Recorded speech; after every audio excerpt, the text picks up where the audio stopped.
Bien, ¿qué tal chicos? ¿Cómo están? Buenas noches, espero se encuentren muy bien. El día de hoy lo que me corresponde a abordar en este video es acerca del sistema nervioso, pero en especial su división central, ¿ok?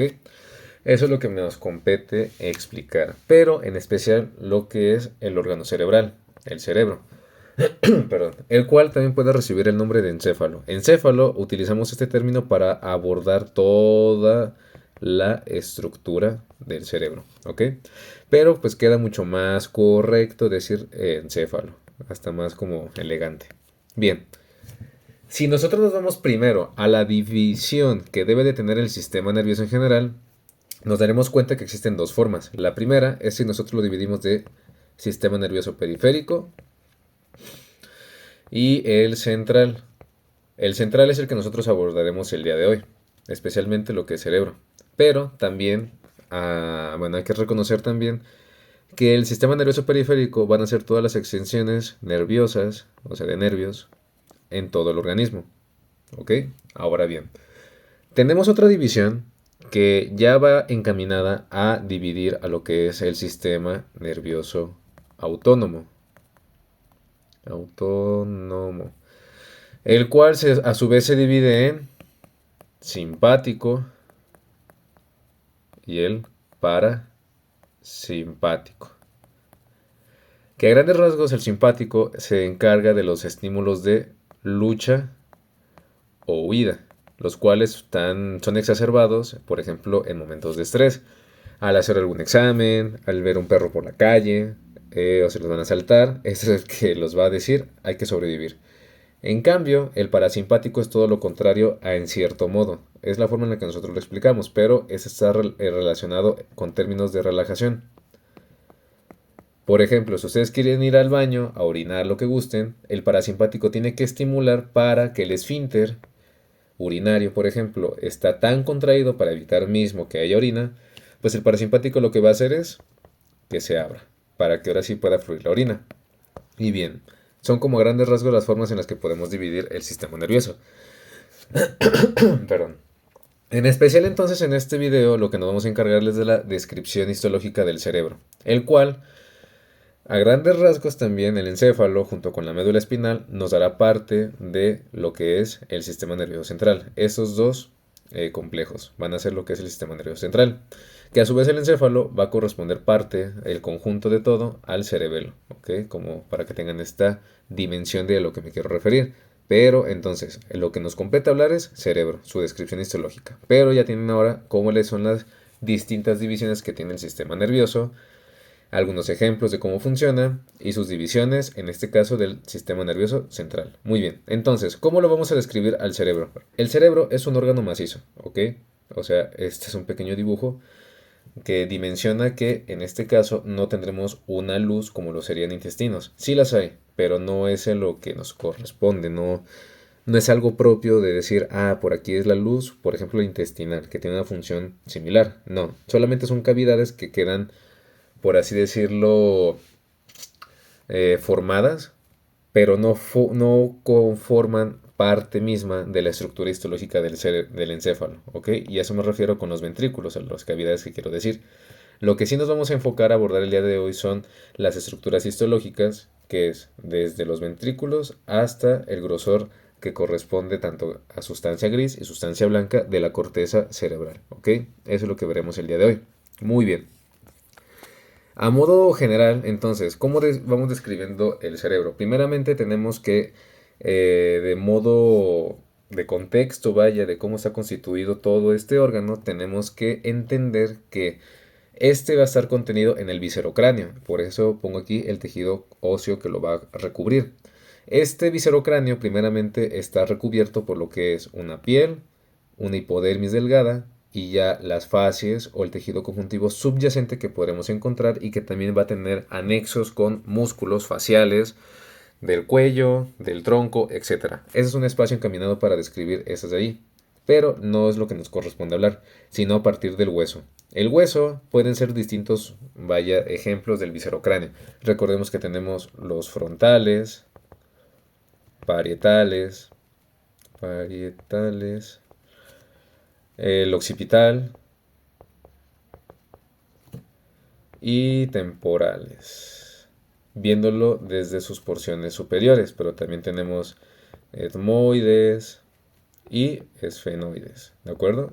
Esfenoides, 1, 2, 3, 4, 5, 6, 7, 8. 8 huesos que conforman parte al viscerocráneo. Muy bien, entonces, ya que los digamos, va a ser una descripción histológica de este hueso común y corriente. Tiene hueso cortical, hueso medular, puede haber médula ósea, veremos, pero va a ser de muy mínima y van a estar recubiertos por lo que es un periósteo.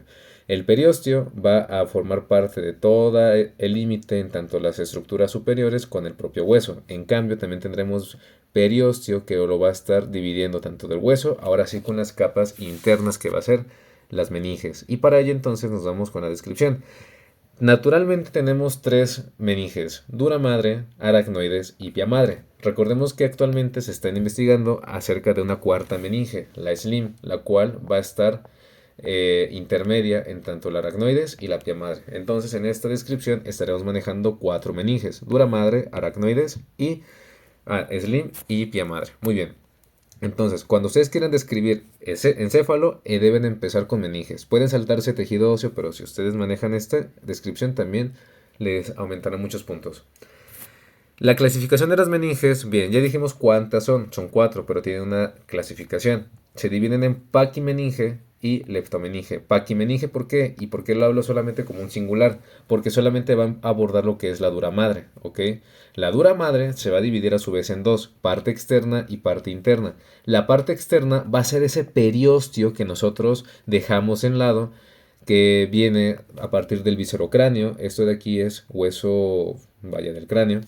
Pero el periósteo que va a dividir a tanto al hueso con el periósteo que va a dividir al hueso con las meninges, este de aquí va a ser la capa fibrosa de esta dura madre. Este tejido conjuntivo se menciona naturalmente que es uno laxo porque sería un periósteo, junto con las células correspondientes óseas de revestimiento, osteoblastos y más, o células osteoprogenitoras. Pero, como estamos abordando que el periósteo va a tener una función aparte por formar lo que es la dura madre externa, en vez de ser uno laxo va a ser más tejido conjuntivo denso y regular, ¿ok? Ya que por eso se menciona como la capa fibrosa. En cambio, la porción interna es la que se va a unir y fijar a lo que es la aracnoides. Esta va a tener una mayor disposición de ser tejido conjuntivo laxo. Y a su vez, la aracnoides, que es este techo de color rosita que vemos acá, va a ser tejido conjuntivo laxo. Ya a partir del aracnoides hacia abajo, o sea, abordando slim y pie madre, van a ser las leptomeninges, las cuales todas estas se caracterizan por ser tejido conjuntivo laxo. Por eso recalco esto mismo. Bien, ya que tenemos la aracnoides que está debajo de la capa interna de la dura madre, tenemos el espacio subaracnoideo. Este espacio que vemos acá es sumamente importante para el transcurso de lo que es el líquido cefalorraquídeo y también el recorrido de distintos vasos sanguíneos, arteriales o venosos. Los cuales el aracnoide será su techo. Su piso va a ser esta de color verde que es la pía madre. La slim la veríamos entre ambas meninges, dando como un espacio intermedio, segmentándolo de esta manera, como lo ven en este color como azulito, que divide a ambas zonas. Y las trabéculas que se forman desde desde el aracnoides y se fijan en la pía madre, o sea, esas que parecen tentáculos en todo esto, van a ser trabéculas del aracnoides también de tejido conjuntivo laxo, que son las que se van a encargar de dotar el sostén al espacio subaracnoideo para que por aquí atraviese el líquido cefalorraquídeo y pueda drenarse en los senos cavernosos de los correspondientes vasos venosos, vaya, y puedan regresar a la circulación sistémica. Entonces, en esta imagen tenemos en claro cómo es la distribución. Ya mencionamos la parte de la piel, es una piel típica, común y corriente, piel delgada. Tenemos su hipodermis, los tejidos conjuntivos o fascias que podemos identificar, el cráneo mismo, ahora sí las meninges, y finalmente tenemos todo esto marcado de color rojo, pero ahora en negro, lo que es el encéfalo. Especialmente señalo lo que es la corteza cerebral. ¿Sí? Todo esto de acá. Muy bien. Otra cosa importante es que si ustedes observan en el interior, van a ver lo que ya les dije de los ventrículos cerebrales. Van a estar dispuestos aquí.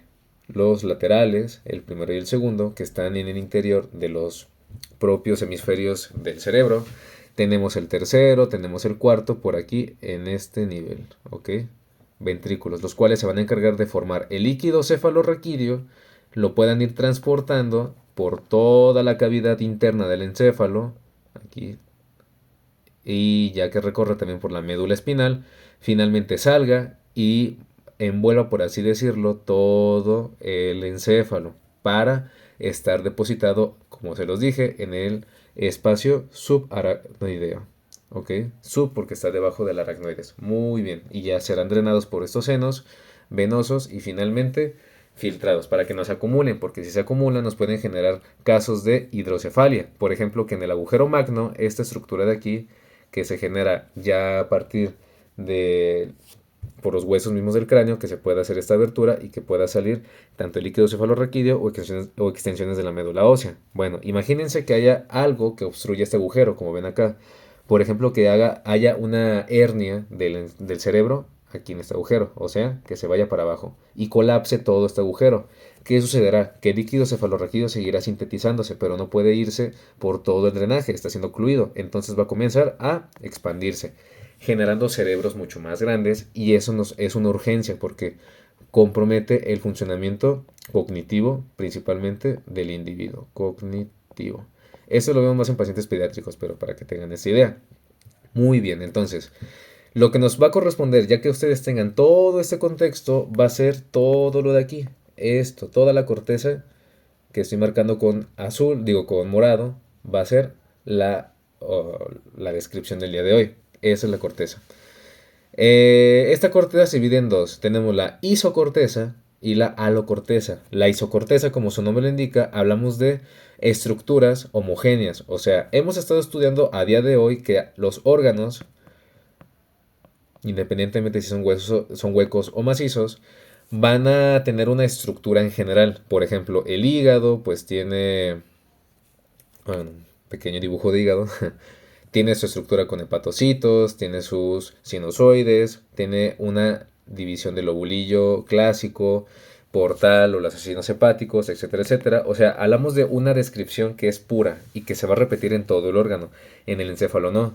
En el encéfalo, la única regla que sigue los demás órganos es en la isocorteza. Iso porque es igual en todos. Y esta generalmente la encontramos en la mayoría de todo esto que marqué con morado. La alocorteza, por su parte, ya hablamos de estructuras distintas, porque ya abordamos de zonas encefálicas muy diferenciadas y que cumplen funciones distintas a las que sucederían en la isocorteza, las cuales son funciones en general y pues se puede hacer, por así decirlo, en toda la corteza. Pero la halo, como es un cúmulo distinto o una división o acomodación distinta del tejido nervioso, su descripción no os va a ser igual. ¿Ok? Por ejemplo, el hipocampo, aquí en este punto, ¿sí? En esta zona, la profundidad del encéfalo. Este hipocampo pues tiene una distribución de las neuronas muy distinta, haciendo que entonces su descripción sea muy aparte de lo que ustedes habrán estudiado de corteza cerebral. ¿Ok? El hipotálamo, amígdalas, todas esas estructuras encefálicas que han estado estudiando pertenecen a la alocorteza. ¿Ok? Zonas en las que pues no se comparten esas estructuras neurales, así que tiene una explicación distinta. Quiero hacer recalcar esto porque son dos mundos, ¿ok? Muy bien. Hay una zona que se llama mesocorteza. Meso. ¿Por qué meso? Porque es una zona de transición entre las zonas de la alocorteza, las distintas estructuras neurales que se conforman a este grupo y la isocorteza. Es un punto de transición. Muy bien. Entonces la isocorteza va a tener esta característica. Vean, todo esto de acá va a ser compartido por la isocorteza. Bueno, aquí, en esta imagen. ¿De acuerdo? Isocorteza. Esta isocorteza se divide en dos, a su vez, sustancia gris y sustancia blanca, como cualquier otra tejido nervioso. ¿Por qué? La sustancia gris entiéndanlo como el cúmulo de somas neuronales no mielinizados. Como ven aquí, hay un conjunto de somas, o sea, cuerpos de neuronas, vaya, y en el interior, ya yéndonos, pues aquí está esta imagen. Vean, esta es isocorteza. Tenemos la porción más superficial hasta esta rayita de aquí. Todo esto es la corteza de la sustancia gris. solamente encontramos somas neuronales. Vean cómo está su mayor concentración aquí. Y como hablamos de somas, no hay necesidad de que haya todavía mielinización. En cambio, ya en la zona blanca, que es esto de acá, aquí ya hay prioritariamente axones, los axones que deben estar mielinizados para dar una velocidad mayor en el transporte de información que se hayan sido procesados aquí en las neuronas, en los somas, ¿ok? Y como hablamos de mielina, que es una sustancia lipídica con grasas y todo, que pueda dar este aislamiento de la electricidad, por así decirlo, pues con la técnica histológica, como hablamos de lípidos, ¿qué es lo que va a suceder? Se va a barrer. Por eso es que ustedes, cuando ven una laminilla de cerebro, por ejemplo, la sustancia blanca se ve blanca, básicamente, porque los lípidos se barren y se ven pálidos. Y es algo muy interesante porque también lo podemos observar anatómicamente en la disección de esas estructuras encefálicas. Muy bien, entonces ahorita iremos cada una con estas, pero entiéndalas que así es como están distribuidas. La isocorteza entonces van a estar constituida por la porción de la sustancia gris por 6 capas. Capa molecular, granulosa externa, piramidal interna. Bueno, antes de aquí intermedio tenemos la granulosa interna, piramidal interna ahora sí, y finalmente la polimorfa. ¿De acuerdo? Son 6. Está la 6. 5, 4, 3, 2, 1. Bien. Antes de también iniciar con la descripción del cerebro, también observen que tenemos múltiples células que no son neuronas funcionales, sino hablamos de la neuroglía. ¿Qué es la neuroglía? Son células que van a permitir el sostén y que se pueda mantener viable las neuronas que sí van a cumplir un papel. Tenemos de dos tipos, las del sistema nervioso central y las del sistema nervioso periférico. Las cuales del central son las que nos importan en este video. Tenemos 4. Los astrocitos típicos que siempre vamos a encontrar y que tenemos de dos tipos, fibrosos y protoplasmáticos. Los fibrosos siempre van a estar en la sustancia blanca. Dato curioso, pues también van a ser teñidos de forma pálida, así que tiene mucha relevancia también con la sustancia blanca. Los protoplasmáticos, esos van a estar en la sustancia gris, ¿de acuerdo? Y pues no se van a teñir como sería en la sustancia blanca. Así que tiene ese comportamiento de tinciones similares entre tanto sustancia gris y sustancia blanca. Tenemos los ependimocitos, los cuales son células que van a estar encargadas de recubrir partes donde van a estar los plexos corideos que van a sintetizar el líquido cefalorraquídeo. En este video no los estaremos abordando, para ello tenemos que ver, bueno, por si ustedes los quisieran estudiar, solamente los vamos a identificar en los ventrículos cerebrales o en los plexos coroideos o la médula espinal, no más. En la corteza que veremos hoy, no. Así que esas pueden olvidarse por un momentito. Luego tenemos los oligodendrocitos. ¿Qué son estas células? Son células que se van a encargar de formar la mielina. Vean cómo están aquí formando con sus citoplasma el enrollamiento de los axones de las neuronas que estarían en la sustancia gris. ¿Ok? Esto sería en la sustancia gris, el soma de esta neurona. Pero ya aquí, cuando está el oligodendrocito mielinizando el axón, hablaríamos de sustancia blanca. Pero también podemos encontrar oligodendrocitos en la sustancia gris. La cosa es que en este caso no estarán mielinizando, ¿de acuerdo? Estarán como inactivos. Ahorita los estaremos viendo. Finalmente tenemos la microglía. La microglía son células análogas a un macrófago. Son células que pertenecen a este tipo con el papel de protección y de aislamiento de las estructuras encefálicas. Son el defensor por excelencia que tiene el paso, tiene como el... Recordemos que el encéfalo es una zona que debe de ser hermética, así que no permite el paso de células inflamatorias como neutrófilos, basófilos, eosinófilos, linfocitos, etc. No se puede, no pueden atravesar desde la circulación sistémica a el encéfalo. ¿Quién se va a encargar entonces de la defensa? La microglía, que son macrófagos pero pequeñitos. También los veremos en unos momentos. Y el sistema nervioso periférico, pues tenemos de dos tipos. La célula de Schwann, que es una forma como involucionada de un oligodendrocito, porque son más pequeñitas y tienen una menor capacidad de mielinizar a más células, a más axones neuronales. Tienen menor capacidad. Y las células satélites, que van a permitir el aislamiento del propio soma de alguna neurona, pero en el sistema nervioso periférico. Especialmente los encontramos en ganglios nerviosos. pero tampoco nos compete hablar. Así que solamente encárguense de comprender en este video astrocitos, oligodendrocitos y microglía. Muy bien. Entonces, ya teniendo esto, podemos iniciar. La descripción es de esta forma. Empezamos con la parte más externa, que sería la capa molecular, la primera. Antes de, tenemos una membrana que va a limitar el acceso tanto de la pía madre, que ya sería aquí si no lo hubieran cortado, con la capa molecular. Esta membrana se llama membrana limitante glial externa, la cual nosotros observamos a los astrocitos aquí depositados. Todos estos puntitos que ven acá son astrocitos y otras células que ahorita veremos, pero con sus extensiones citoplasmáticas, sus pelitos, como quieran decirlo, sus patitas, van a formar una capa de pedicelos, o bueno, una pared donde sus porciones citoplasmáticas hacen esta pequeña membranita.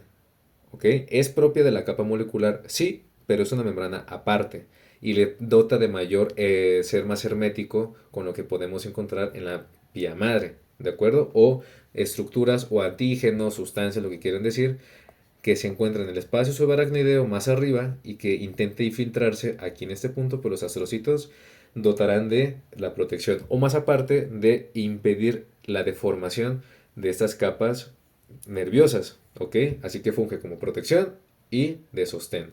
Perfecto. Ahora, a partir de este punto podemos iniciar con la descripción. Y recuerden que hasta este punto también hemos estado describiendo al cerebro como un órgano macizo. Iniciamos desde la periferia y vamos hacia el interior. Ya mencionamos a grandes rasgos piel, sus componentes de subdivisiones, el espacio de fascias o tejidos conjuntivos que estén ahí en medios, el tejido óseo con sus periosteos ahí bien definidos y las meninges, y ahora estamos iniciando con la membrana limitante glial externa. Y bien, la capa molecular. Esta capita que ven acá, dejen borro todo esto, ya no es necesario. Esta capa va a ser muy importante porque va a fungir en sitios de sinapsis. Recordemos que la sinapsis es la unión entre axón y dendrita, ¿de acuerdo? Para compartir la información. Solo aquí, no hay más. No hay somas neuronales de las neuronas funcionales propias, no.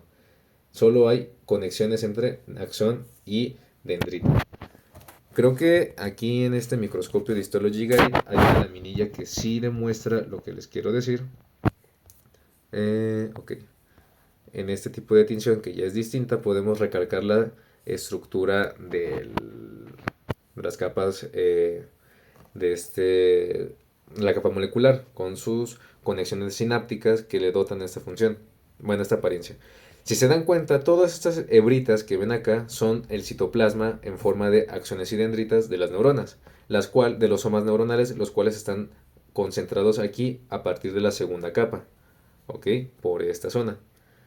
Entonces, la más superficial es la zona molecular o la capa molecular, o plexiforme también llamada, en donde encontramos la unión entre dendritas y axones, los cuales, si nosotros viéramos la dinámica de esta capa, una neurona que se encuentre en la segunda capa, por ejemplo, enviará su axón hacia arriba y otra que se encuentre por acá, otra neurona, enviará sus dendritas, por así decirlo, aquí, en este punto.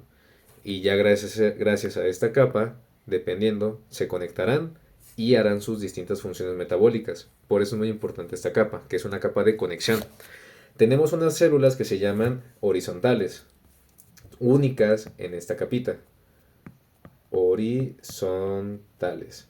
Como su nombre lo indica, son células aplanadas de esta forma, con también sus extensiones citoplasmáticas, dendritas y axones. También es una neurona pero aplanada y permite una mayor unión entre el axón de este ejemplo, aquí en este caso, y las dendritas de la otra neurona. Así que estas células horizontales las veremos aquí, dando como mayor conexión y eficacia en el transporte. Las veríamos aquí aplanadas en esta capa única. Si nos vamos a la laminilla, vemos que la capa plexiforme tenemos mayor sinapsis inmunológica nerviosa, perdonen, pero veríamos células mucho más chiquititas, por ejemplo, estas de aquí, aplanaditas, pero que no tienen mayor extensión de su citoplasma, como lo vimos en axones y dendritas, y van a, por así decirlo, si uno del corte nos hubiera favorecido, unir estas dos hebras de citoplasma neuronal, ¿ok? Esas son las células horizontales. Muy bien. Continuando, tenemos la segunda, que es la capa granulosa externa. Esta capita chiquitita que ven acá es una capa muy general que abarca ahora sí el primer estrato de neuronas funcionales. En este estrato vamos a encontrar las que son las células granulosas, propias, vaya, granulosas, que son más ovoideas, ¿ok? Y en este caso las veríamos mucho más pequeñitas. Si lo comparamos con en tanto la granulosa externa y la granulosa intermedia que estaría aquí, estas son pequeñas, ¿de acuerdo? También van a tener sus dendritas y sus axones en esta capa granulosa externa. Y también tendremos lo que serían células piramidales, pero pequeñas, así definidas, ¿ok? Tienen esta morfología de su soma, o sea, de su cuerpo. Sus dendritas son proyectadas hacia abajo, de esta forma. Bueno, generalmente en sus vértices, puede ser hacia abajo, hacia derecha o generalmente hacia arriba. Y el axón por esta zona, para conectarse con otra célula, ya sea granulosa o piramidal, y continuar. Todas estas van a ser ubicadas entonces aquí en la granulosa externa. Solamente recuerden que van a ser de pequeño calibre. Si nos vamos otra vez a la laminilla, observarán que ahora cambia la distribución. Hay mayor concentración aquí. En esta tinción solamente observamos como la distribución de estas, por así decirlo, la distribución de las dendritas y del axón. Pero si se dan cuenta, en esta célula, por ejemplo, que recalco aquí, vean cómo sus fibras que tienen una apariencia negra, que están hacia abajo, van a ser las dendritas. Como les los dije, lo más característico de las células piramidales pequeñas es que tengan esta morfología.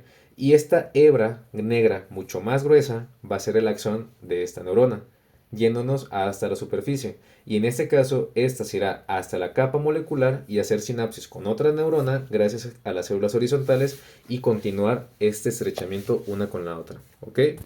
Muy bien. En este microscopio, también que es el de microscopio virtual de la UDG, ya no vemos esta misma tinción. Pero observen que la capa más basófila, más pálida que diga, va a ser la molecular. La zona que se ve más de limitantes, como una pequeña membranita que limita la capa molecular, va a ser la membrana glial, bueno, la membrana limitante glial externa.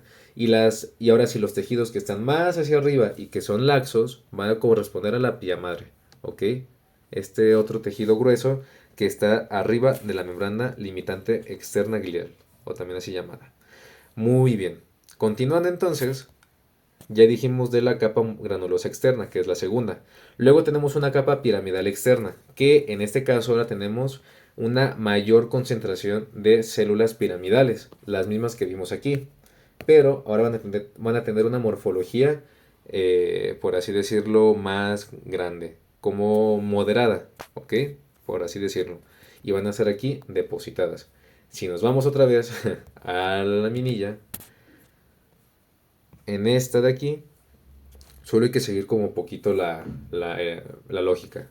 Si la pálida es la molecular y esta de aquí, que está debajo, que ya tiene mayor basofilia, pero que tiene menor celularidad y vemos células ovoideas que son de la granulosa, entonces la capa debajo de esta va a ser la piramidal externa. Vean como aquí ya hay mayor celularidad, ¿de acuerdo?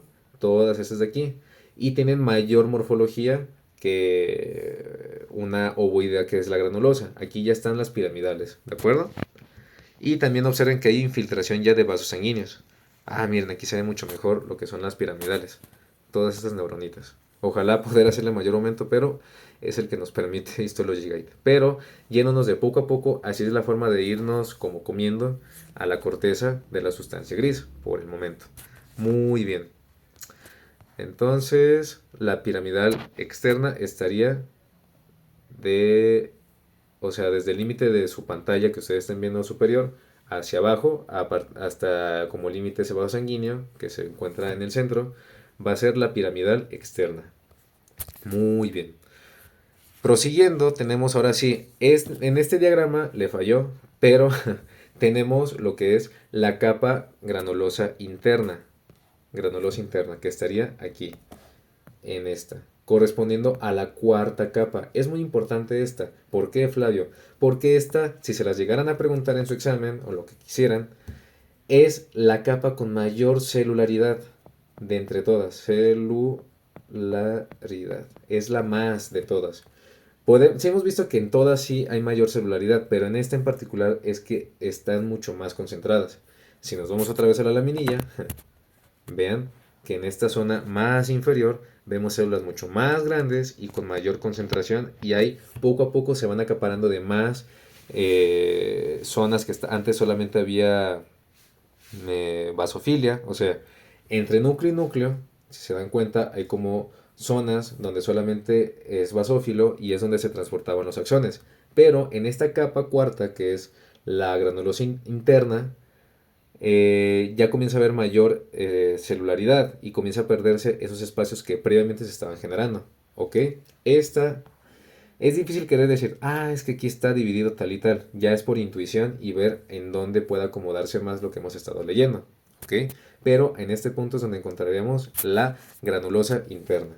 En este microscopio también, pues no es como que nos ayude mucho, pero también es por querer intuir dónde están cada una de esas capas. ¿Ok? Que esa sería ya más por este punto. ¿De acuerdo? Muy bien. La quinta capa, que ya es la piramidal interna, tenemos las que son las células piramidales más grandes. Algo que se me olvidaba. En la granulosa interna, que es la que vimos, la cuarta, también hay tanto células granulosas como piramidales, pero de mayor tamaño. Ahora sí, la piramidal interna ya va a ser únicamente de células piramidales. Sí pueden haber granulosas, pero de menor cantidad. En esta capa piramidal es también importante porque encontraremos las células piramidales de mayor tamaño. Si se las preguntan, tienen que responder siempre que es la quinta. Por ejemplo, aquí están depositadas los que son las neuronas o las células de Betz, que son células piramidales, pero las neuronas más grandes que encontraremos, al menos en este caso, de tipo piramidal. Misma distribución, y si nos damos cuenta, ya son neuronas con vértices similares a triángulos de mayor tamaño, a comparación de las de arriba que estaban mucho más pequeñitas. Vean cómo es el cambio tan abrupto entre una sobre la otra. Si nos vamos otra vez a la laminilla, los observaríamos aquí, en esta zona. ¿Okay? Ya son células mucho más grandes y con vértices mucho más pronunciados, como estas de acá, a diferencia de las de arriba, como bien se las comparé en las otras imágenes. Muy bien. Y finalmente ya tenemos la sexta, la última capa de todas, que ya esta es la polimorfa. Polimorfa, ¿por qué? El mismo nombre te dice que ya es todo un revoltijo. Poli de muchos, morfa de morfología. Tenemos neuronas de todo tipo aquí depositadas. Y en esta imagen se logra identificar pues múltiples morfologías. No solamente hay cúbicas, como estas, piramidales, como están acá. Hay granulosas, horizontales, las que gusten, pueden estar aquí. Todas las que necesiten aquí van a estar. Esa es la polimorfa. Si nos vamos a la laminilla, ahora necesito que ustedes observen exactamente lo que estoy a describir. Paréntesis. Hemos estado describiendo lo que es la pía madre. Esto de acá es la pía madre. ¿De acuerdo? Aquí están sus vasos sanguíneos que van a corresponder a este espacio. Muy bien. Pero ya empezamos con esta membrana, que es la membrana limitante glial externa. Y posteriormente fuimos estudiando cada una de las capas únicamente de la sustancia gris, que es desde este límite. Y ahora necesito que pongan mucha atención en el cambio de tinción. Aquí hay mucha mayor basofilia, ¿de acuerdo? Pero va a haber un punto en el que esta basofilia común que veíamos de los axones, que corresponden a la corteza de la sustancia gris, esta tinción se va a perder. Ven, va a haber un cambio en unos momentos. Observen, observen, observen. Sigan observando. Y por este punto, aquí está. A nivel de este punto, se logra perder esta tinción que les dije. Si hacemos un acercamiento, observen, aquí con menor aumento que diga, se logra notar lo que quiero decir. De aquí ser basófilo, aquí se nota mayor palidez. Y se cambia la distribución. De antes ser neuronas que tenían su vértice desde la membrana limitante glial externa y tienen un vértice vertical, una dirección vertical que diga hacia abajo, como hemos estado estudiando, llegará al punto en el que ahora van a ser transversales las direcciones. O sea, aquí. De ser paraditas, aquí ya van a estar acostadas. ¿Y por qué? ¿Por qué, Flavio? ¿Por qué se lleva esto? Ah, porque aquí ya va a ser la sustancia blanca. Todo esto de acá que se pierde bastante, pero se logra ver con la suficiente práctica o si alejamos el microscopio. Vean cómo está la distribución. Es mayor, más pálido y la dirección de las fibras axonales van a estar aquí de forma distinta a lo común. La capa polimorfa va entonces a ser de ubicando la sustancia blanca hasta arriba. Y nótese que hay múltiples células que ya no tienen una característica en particular como las demás capas. ¿Ok? Muy bien. Esa es la polimorfa. Que hay piramidales, granulosas, etcétera, las que quieran. Y con eso terminamos la sustancia gris. Vean que era muy interesante. Tiene capas muy, pues, con práctica, porque si es complicado querer identificar una zona y la otra, pero con la intuición y con la información que ya han leído, la tendrán. Vean, aquí se puede notar un poquito más esta diferencia entre tanto sustancia gris y sustancia blanca. Ahora bien, en la sustancia blanca ya no tendremos neuronas como las que veíamos en la corteza más superior. Aquí ya veremos lo que son fibras mielinizadas. Por eso es que hay mucho más espacios en blanco. Vean ahí. Deberían de tener mayor cantidad de basofilia como en el lado izquierdo, pero aquí ya se ve como microporoso, por así decirlo. ¿Se acuerdan de esas mallas que evitan que entren los mosquitos? Pues aquí se podría asimilar más o menos. Se puede llegar a algo porque en esos espacios en blanco debería de haber mielina o ya rellenando esos, pero por la técnica histológica se perdieron, dándonos esta apariencia. La sustancia blanca entonces, si nos regresamos a la imagen, a una de estas, aquí. Ah, bueno, esta de acá. Bien, hemos estado describiendo desde lo más exterior, o sea, esto de acá, hasta aquí. Esto es lo que hemos descrito. Vean cuánto hemos recorrido, poquito. Y ya lo más blanco de acá va a ser la sustancia blanca. ¿Qué es la sustancia blanca, Flavio? Bien, entendimos que hay una neurona que está en la sustancia gris y envía sus axones hacia abajo. ¿Por qué hacia abajo? Porque recuerden que posteriormente tendrán que enviar sus fibras aquí hacia abajo por la médula espinal, por algunos ejemplos. Por eso es que tiene esa dirección.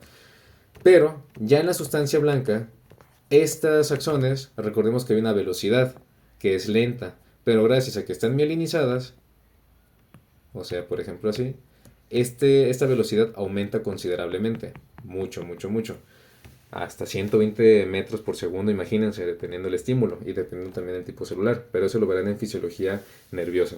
Pero entiendan que en este punto la mielina, ya abordando la sustancia blanca, va a tener esa función muy importante, ¿ok?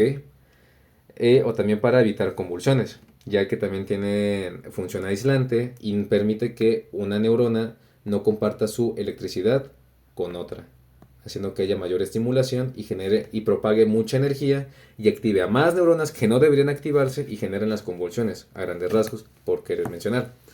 Muy bien, en esta imagen, de aquí abajito, vean que también tenemos la misma tinción que en uno de los microscopios que les enseñé. Pero de aquí, de la membrana limitante glial externa hasta abajo, por acá, ya es la sustancia gris. Y de aquí para abajo ya es la sustancia blanca. La sustancia blanca tendremos sus axones y la mielina generada será sintetizada por los oligodendrocitos. Estas células circulares, que pueden ser aplanadas inclusive, que tienen la capacidad de mielinizar múltiples veces a una sola neurona o a otras más. ¿De acuerdo? Tienen esa gran capacidad. Estas tienen por peculiaridad que van a tener una morfología lineal, o sea, van a seguir un trayecto. ¿Por qué? ¿Cuál trayecto? Del axón. Están curiosas. Si nosotros las viéramos, estaría el axón y una célula, un oligodendrocito al lado de esta. Y también veríamos una fila de oligodendrocitos, también siguiendo el trayecto de una fibra, que también estarían melinizando. ¿De acuerdo? Dando esta peculiaridad. O sea, si ustedes quieren ver un oligodendrocito, busquen las células que están en fila india. Ya ustedes que las vean, es característico de que sean oligodendrocitos. Para ello entonces nos dirigimos a la sustancia blanca y observamos que hay distintas células que están siguiendo un trayecto, como estas de aquí en el centro. Están chiquititas, ovoideas, pero siguen un trayecto lineal. ¿De acuerdo? Aquí en la sustancia blanca. Perfecto. Continuando, ya para terminar un poquito con esta laminilla, que sí es bastante, ya vimos lo que son los oligodendrocitos. Los astrocitos se pueden confundir con las neuronas que hemos estado estudiando, pero estos astrocitos se caracterizan por ser mucho más chiquitos. Tienen forma estrellada, van a sostener a estas neuronas. Recuerden que ya les he explicado, esas son neuronas piramidales.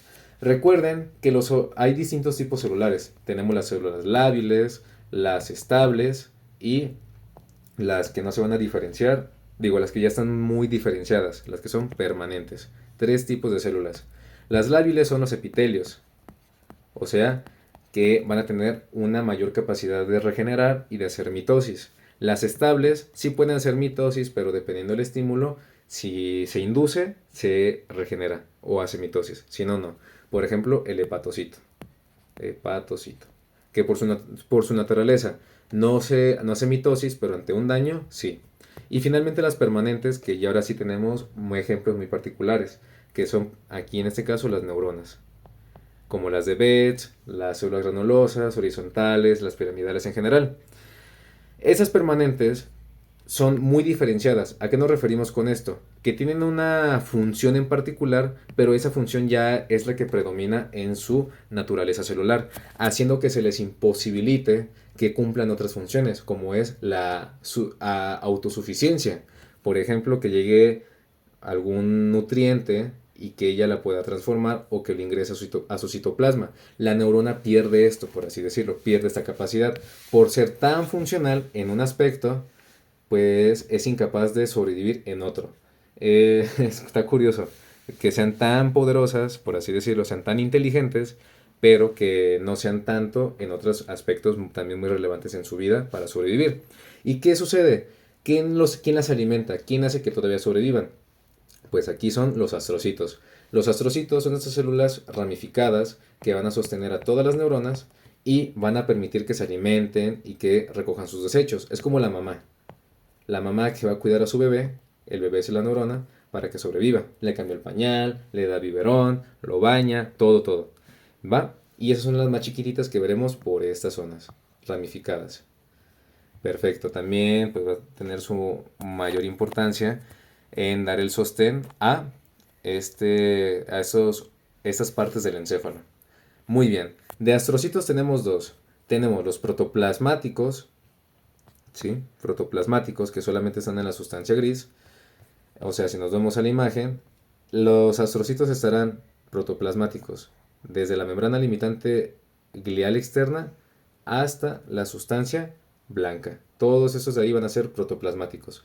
Pero de la sustancia blanca hasta abajo, ya toda su conformidad, van a ser fibrosos.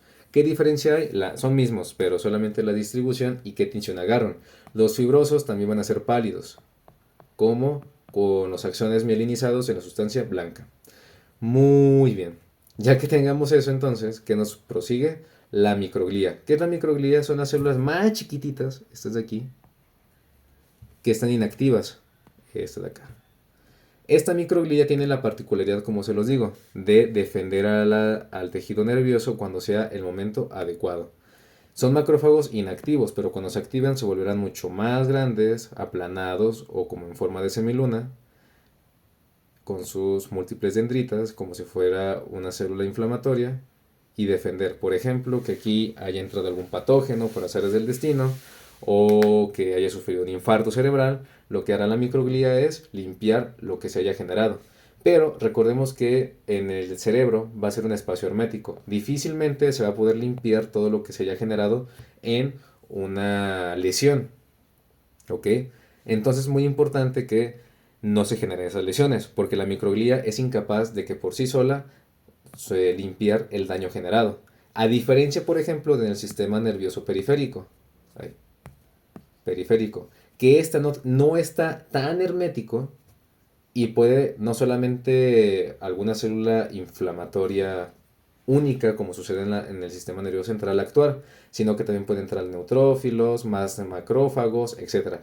Aquí tiene la mayor facilidad de que entre todo el sistema linfático a defender. En cambio, el sistema nervioso no, porque como es tan hermético, impide que esas células puedan proteger y solamente el trabajo se quede en la microglía que ya hemos visto y que como son poquitas, pues no hacen tan eficaz su trabajo generando cicatrices y esas cicatrices no puedan volver a cumplir la función perdida, a diferencia del sistema nervioso periférico, que sí se puede regenerar y conservar otra vez, bueno, volver a tener la función perdida, ¿ok? Son como esas distinciones.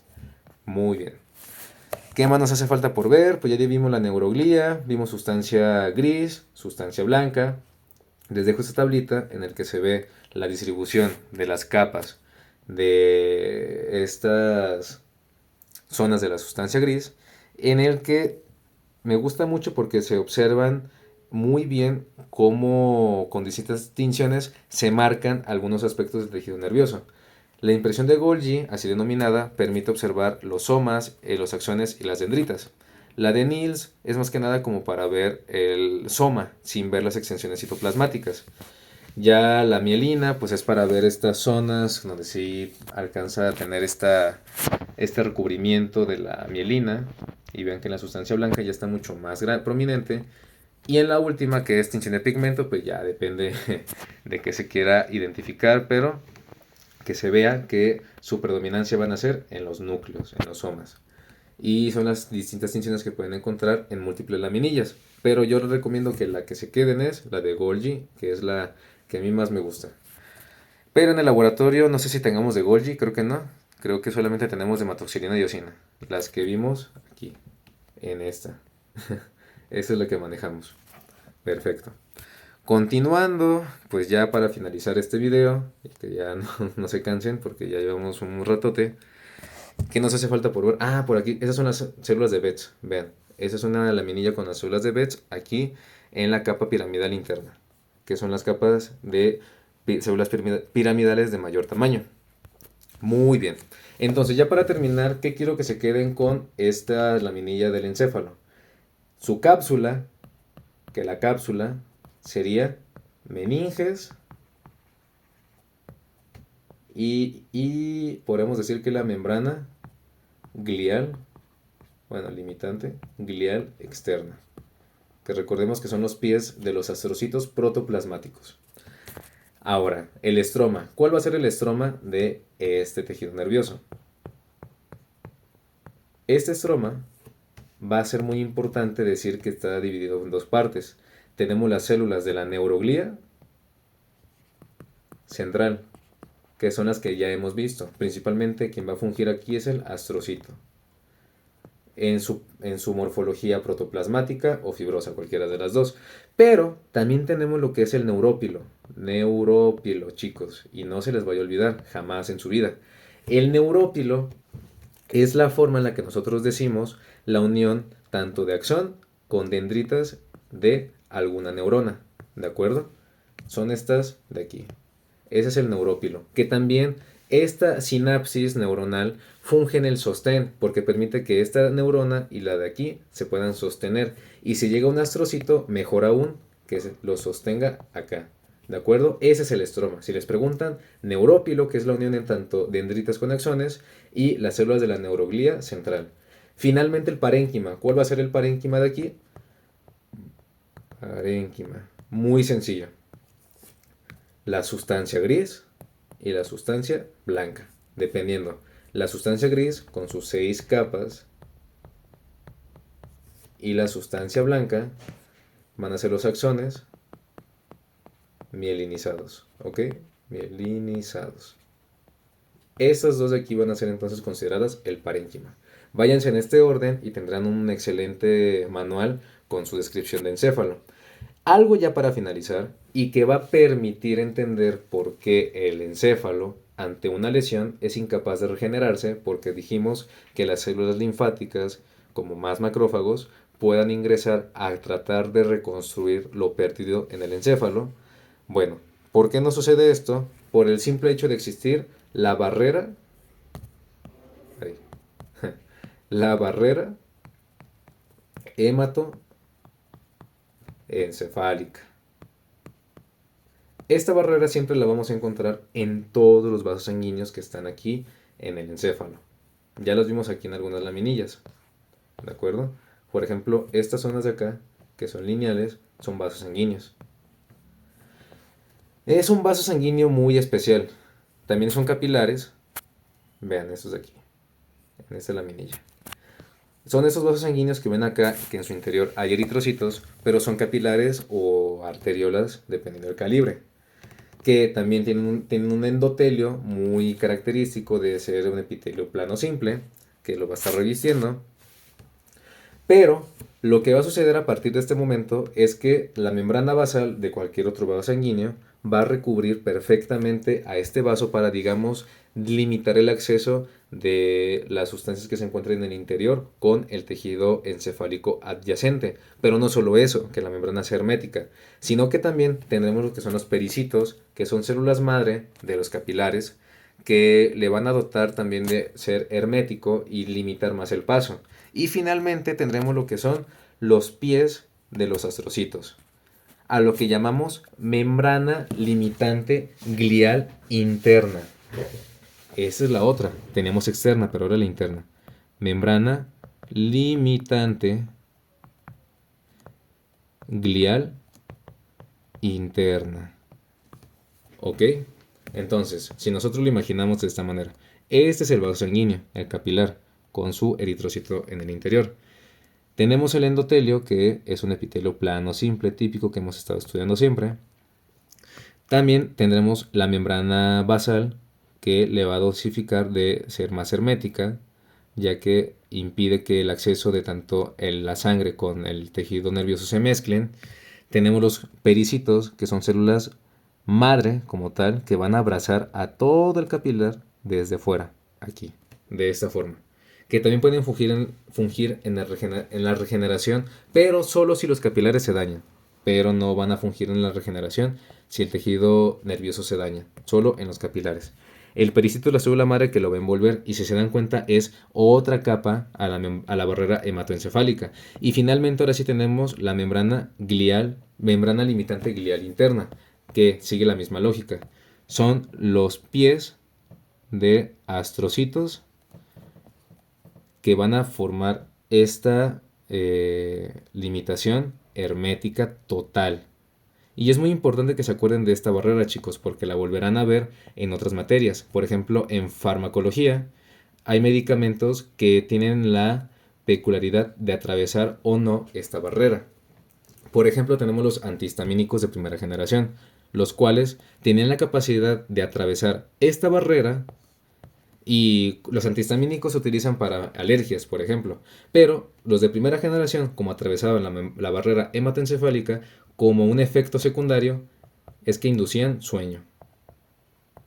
Sueño que era peligroso en pacientes que manejaran o que usaran o que trabajaran en situaciones de alto riesgo.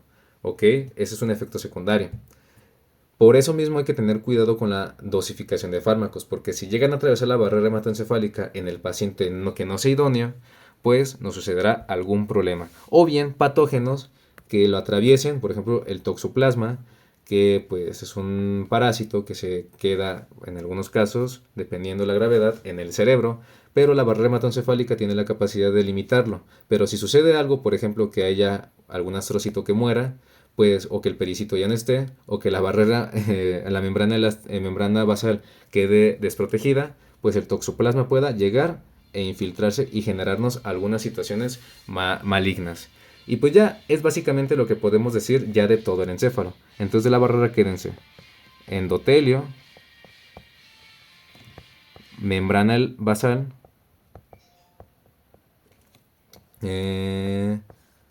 pericito y astrocito. En especial entonces lo que es la membrana limitante glial interna, que son los piecitos. Muy bien, espero que toda esta información les sea de utilidad. Ya con esto terminamos con la descripción del encéfalo. No se les olviden estos puntos que aquí se los recalco, y si no tienen otra duda, pues espero que les haya gustado y les sea de utilidad para futuras referencias o para su próximo examen de laminillas. Ya cualquier duda o cosa, no duden en comentármelo y nos vemos en la próxima. Cuídense y hasta luego. Adiós.